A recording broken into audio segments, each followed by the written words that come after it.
안녕하세요. 미국에서 살고 있는 30대의 여성입니다. 제가 이렇게 사연을 쓰게 된 건 바로 서방님과 동서 때문이에요. 이들하고는 원래부터 사이가 좋지는 않았지만 그래도 물리적 거리가 있다 보니 서로 큰 소리 날 일은 없었거든요. 그런데 결국 이렇게 한바탕하게 되었네요. 남편과는 유럽 여행을 하다가 만났습니다. 당시 저는 민박집에 머물렀는데 마침 민박집 주인이 꽤 젊은 나이의 한인 부부였지요.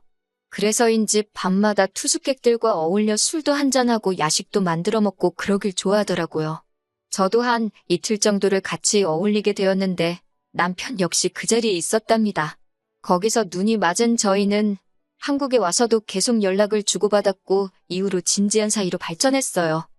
저희 남편에 대해서 이야기를 해보자면 일단 남편은 아래로 남동생이 있는 장남입니다. 시부모님은 건물주이시긴 한데 위치가 서울은 아니고 건물도 소위 꼬마 빌딩이라고 해서 주차장 없는 4층짜리예요.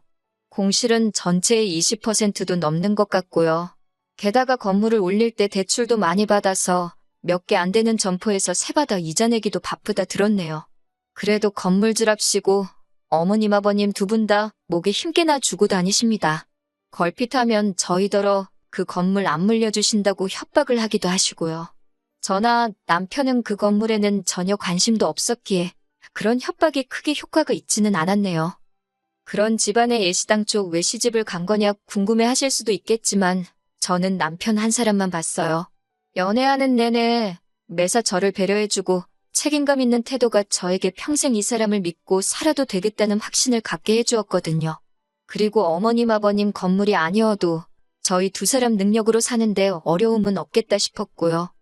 하지만 정말 생각지도 못한 복병이 있었으니 그건 바로 남편의 남동생이었습니다. 남편보다는 5살이 어리고 저희가 결혼할 때만 하더라도 도련님이었는데 작년에 결혼을 하면서 서방님이 되었네요. 말수적고 차분한 성격의 저희 남편과 달리 서방님은 즉흥적이고 사고를 잘 치고 철이 없습니다. 우여곡절 끝에 전문대까지는 졸업했는데 이후로는 제대로 된 사회생활을 못한 걸로 알아요. 그러다 작년에 동서랑 결혼을 하면서 아버님 어머님이 당신들 건물 1층에 카페를 하나 차려주셨지요.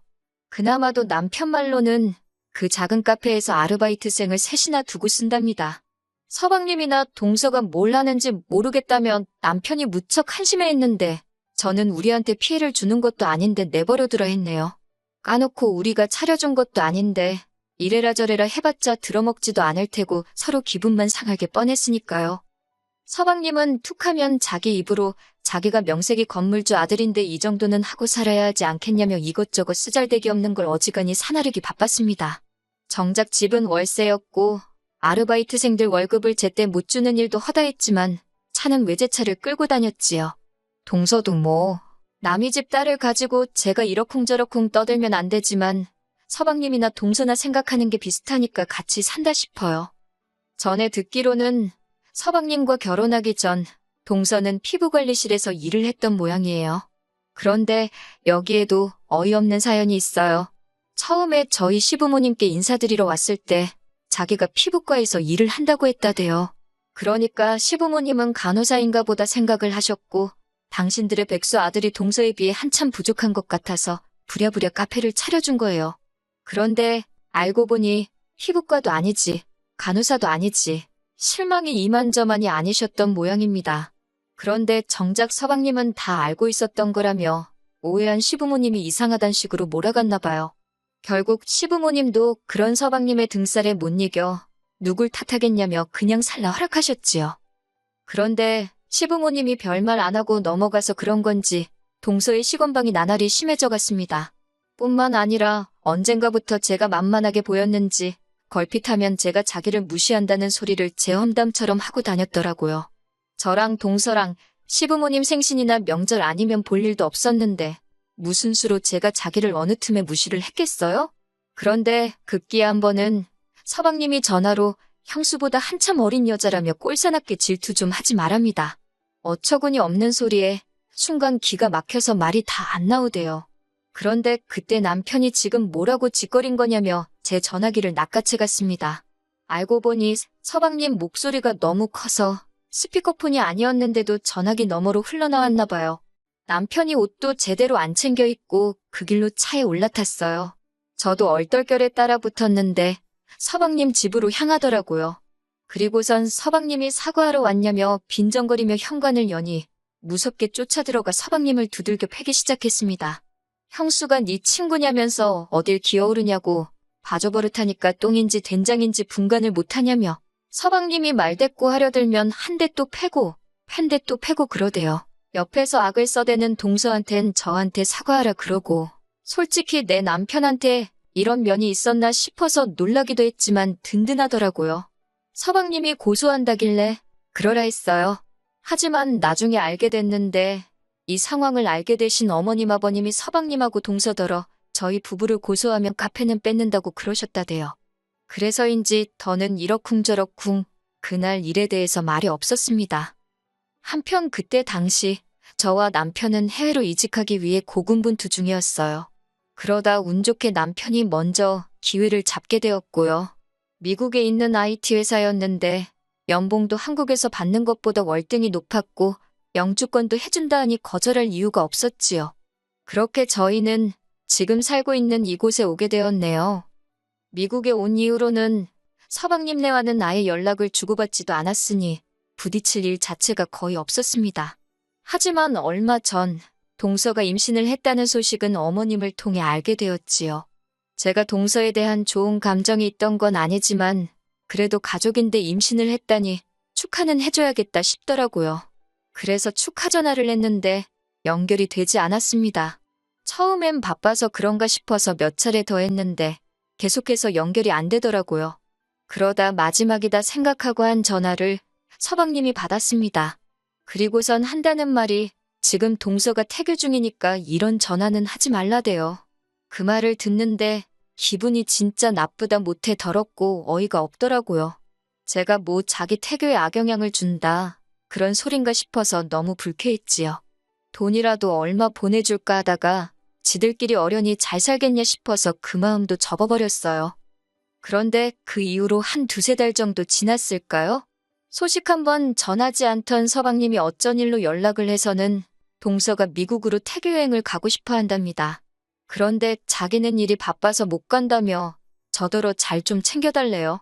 제가 황당해서 태교 여행을 저희 집으로 오겠다는 거냐고 물으니 그러면 임신한 동서가 생판 모르는 남의 집에 가 있겠냐입니다. 어쩜 말 한마디를 해도 이렇게 얄밉게 하는지. 아무튼 저는 동서가 미국에 오는 거야 제가 막을 수 없지만 저희 집은 안 된다 했어요. 남편도 일하고 저도 막 프리랜서로 일을 시작한지라 할 일이 많아서 달리 신경 써줄 여유가 없다고요. 그러자 서방님이 형하고 얘기해본다면서 전화를 훌딱 끊어버리대요. 남편에게 어떻게 하기로 했냐고 물으니 자기도 안 된다고 했다고 걱정하지 말랍니다. 그래서 걱정 안 했어요. 이후로 연락도 없었고 아주 까맣게 잊고 살았지요. 하지만 그 전화를 받고 한 3주쯤 됐을 때였나 봐요. 서방님한테 전화가 와서 받으니 한다는 소리가 동서가 이제 막 비행기에 탔답니다. 몇 시에 도착하니까 늦지 않게 데리러 가달래요. 어이가 없어서 그게 무슨 소리냐니까 저번에 태교여행 간다고 하지 않았냐고. 듣다 말고 짜증나서 전화 끊어버리고 바로 남편한테 전화를 걸어 지금 이게 무슨 소리냐고 방금 들은 이야기를 전했습니다. 그러자 남편도 그거 완전 미친 엑스들 아니냐며 자긴 아무것도 모른다고 펄쩍 뛰더라고요. 임신한 동서를 혼자 공항에 세워둘 수도 없고 어쩌겠어요. 그렇다고 그대로 돌아가라 하자니 행여 저 때문에 애 잘못됐단 소리라도 나올까봐 무섭고 어머님한테도 전화가 와서는 당신도 설마 진짜 갈 줄은 몰랐다며 일단 공항에서 집으로 데리고 가달랍니다. 저는 어머님더러 전 진짜 일이 너무 많아서 아무것도 못해준다고 하소연을 했어요. 그랬더니 어머님이 괜찮다고 지가 알아서 하게 냅두랍니다. 그러면서 당신도 한숨을 푹푹 쉬면서 어디서 그런 게 며느리로 들어왔는지 모르겠다 하시는데 같은 며느리로서 다른 며느리 험담을 듣고 있는 건 좀 그렇더라고요. 그래서 일단 알겠다 했지요. 그렇게 시간 맞춰 공항에 가니 한껏 꾸미고 온 동서가 무슨 못각 인형 마냥 고개만 까딱하면서 안녕하세요 그러더라고요. 아니 저럴 거면서 뭐 한다고 우리 집에 온다고 한 건가 싶어서 저도 한껏 예민해지대요. 아무튼 일단은 집에 데리고 와서 작은 방을 내줬습니다. 얼마나 머물 거냐 하니까 2주 생각하고 왔다길래 알겠다고 미리 말한 대로 나는 아무것도 못 해준다 했습니다. 그랬더니 또 고개만 까딱 알겠다 그래요.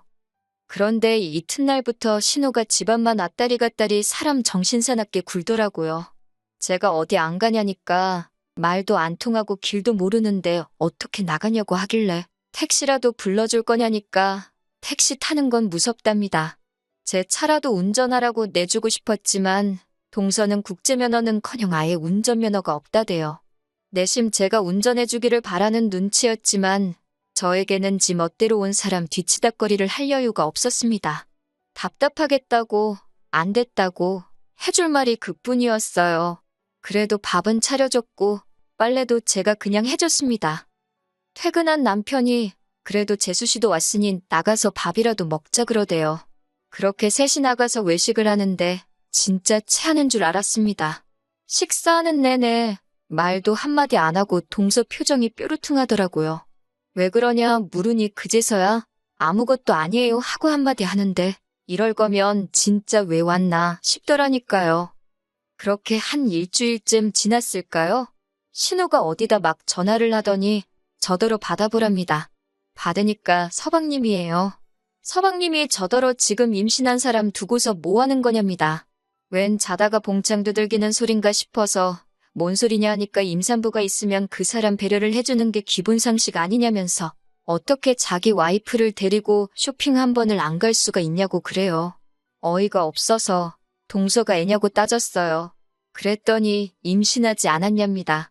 너무 열받아서 그 임신 내가 하라고 그랬냐고 그렇게 신경 쓰이면 와서 데려가라고 쏴붙였네요. 그러자 저더러 나이 먹었으면 어른답게 굴랍니다. 어린 동서 서운하게 하지 말라나 어쩐다나. 이튿날 동서더러 짐 싸라고 했습니다. 공항 데려다 줄 테니 한국 가라고 했어요. 지도 자존심은 있었는지 자기도 그렇지 않아도 돌아가려고 했다면서. 동서가 한국에 도착하고서 얼마나 생난일을 찾는지 서방님한테 또다시 전화가 왔습니다. 사람이 그러는 거 아니라면서 동서나 뱃속의 애한테 무슨 일이라도 생기면 다 제 탓이라나요? 그 소리를 들으니 정말 피가 거꾸로 솟는 기분이 돼요.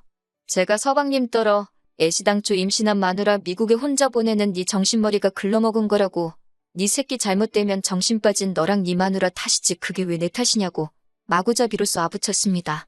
제가 아주 오냐오냐 해주니까 둘 다 눈에 뵈는 게 없는 모양이라고 이따위로 굴거면 나가 되져서도 연락하지 말라 했네요. 그리고 지금까지 연락은 하지 않고 있습니다. 아직 태어나지도 않은 애한테 악담할 생각은 전혀 없지만 부모 될 사람들이 심보가 저런 건 꽤나 걱정이네요. 시부모님은 여자 하나 잘못 들어와서 형제 사이가 이렇게 되었다며 저를 까는 건지 동서를 까는 건지 알 수 없는 소리만 계속 하시는데 속 편하게 못 알아듣는 척 그렇게 지내고 있어요. 남편도 어머님더러 쓸데없는 소리 하실 거면 연락하지 말라고 선을 딱 긋더라고요. 똥이 무서워서 피하나요? 더러워서 피하지. 지들 같은 새끼 낳아서 키워보라고 그 한마디는 꼭 해주고 싶네요.